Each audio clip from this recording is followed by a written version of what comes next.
Hello and welcome to Channel 5. I'm Amanda, and this year, 1434, is the anniversary of the death of the Admiral of the Chinese Navy, Zheng He.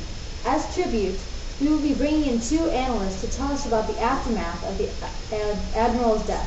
But first, let's welcome two historian experts on Zheng He, Alyssa and Peter. Hi, thanks for having us. Yes, thank you. Always a pleasure. So, what can you tell us about Zheng He's childhood? Well, Zheng He, formerly known as Ma He, was born in 1371 in Zheng, a province of Yunnan. He was born into a Muslim family, but never went on the journey to Mecca. As of today, we still aren't certain what his beliefs were. At 11 years old, he entered into the Ming army and helped to defeat the Mongols. He was then educated at the palace and eventually allowed to plan military strategies for Prince Zhu Di. When Zhu Di became emperor, he thanked his loyal friend Ma He by bestowing him the title Zheng He. Eager to increase China's naval power, he appointed Zheng He as admiral and principal military strategy planner. And what did our new admiral do with his power? Well, by 1403, he had about 525 ships under the Navy's command. Unlike other countries, he remained peaceful with the people he encountered. This encouraged strong relations with other countries, established trade routes, and spread cultural diffusion through religion and trade. Thanks to Zheng He, China was at an economical high point. In 1423, Zhu Di decided to stop the treasure ship voyages due to lack of funds. 2 years later, the great Emperor Zhu Di died of unknown causes. His son, Zhu Gaoji, took power and stopped all voyages. His reign did not last. A year later, he too died of unknown causes, and his son, Zhu Di's grandson, took over. Unlike his father, he emphasized the importance of outside influence. Zheng He was charged with rebuilding the Great Fleet, and in 1431, he went on his largest expedition with over 300 ships and sailed as far as eastern Africa.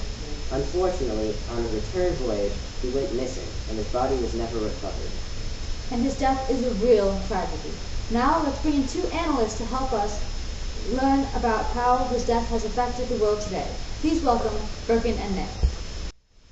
Thank you for having us today. Always a pleasure being on the show. Likewise. Now, what will you be presenting us today? Well, today I will be explaining how Zheng He was one of the greatest admirals in history and how he was vital for China's expansion as a nation. And I will be explaining how China has deteriorated without the admiral. Great. To start us off, how did Zheng He influence other countries? The historians were kind enough to point out that he was peaceful with all the other nations he encountered. As a result, he built strong relationships between the natives and China and established important trade routes.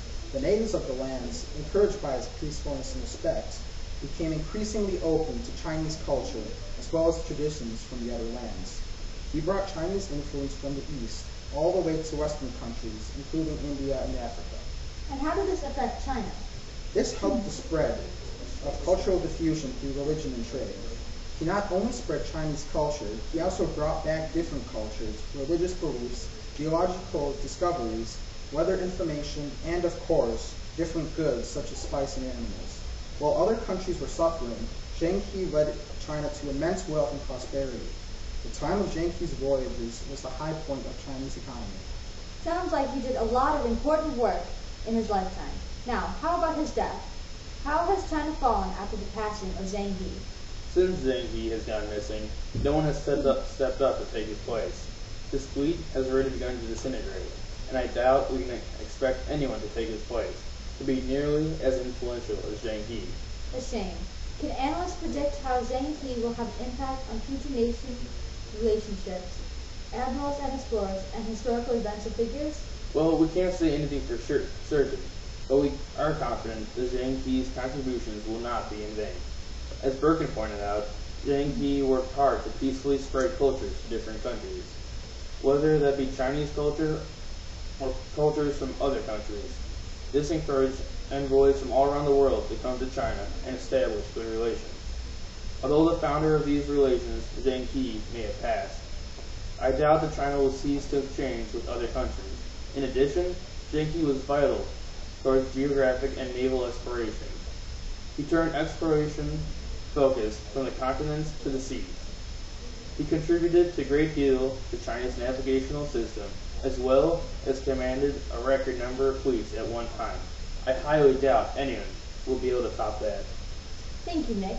Well, folks, there you have it, the life, death, and impact of the Admiral of the Chinese Navy, Zheng He.